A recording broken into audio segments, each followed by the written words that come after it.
News about the coronavirus is spreading fast, but so is misinformation. Much of it is stoked by fears online.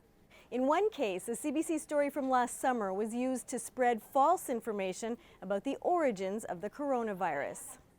The original story revealed that a researcher, her husband, and some of their graduate students were escorted out of the National Microbiology Lab in Winnipeg amidst an RCMP investigation into what the Public Health Agency of Canada described as a possible policy breach and administrative matter.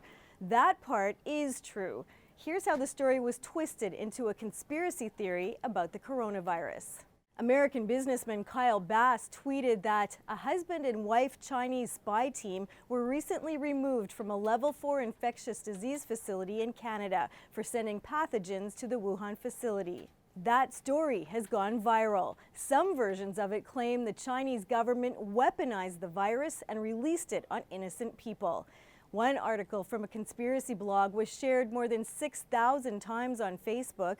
The story even made its way on Chinese-owned social media app TikTok, where a video pushing these claims was watched more than 350,000 times.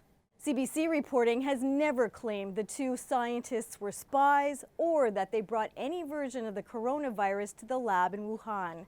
After repeated requests, Canada's Public Health Agency has released this statement. This is misinformation, and there is no factual basis for claims being made on social media. Experts say disinformation about the coronavirus is creating a social panic online. The broader damage is that there grows a mistrust towards both government authorities, public health officials, the media, authoritative sources of media, and then one has a kind of social media environment where speculation, rumor, and conspiracy theories take over and really wash out the factual information that is being promoted online. As with most conspiracy theories, there are kernels of truth that are being distorted. Here's what's true. We know Jianguo Chu is a medical doctor and virologist from Tianjin, China. She came to Canada for graduate studies in 1996. She's still affiliated with universities there and has brought in many students over the years to help with her work. Chu's husband, Keating Chang, works at the Winnipeg lab as a biologist. He's published research papers on other coronaviruses, including SARS. We have reported that scientists at the National Microbiology Lab sent live Ebola and Henipa viruses to Beijing on an Air Canada flight last March. The Public Health Agency of Canada said all federal policies were followed, but the agency still has not confirmed if that shipment is part of the RCMP investigation into the two scientists. We do know, contrary to social media posts, that the coronavirus was not part of that shipment.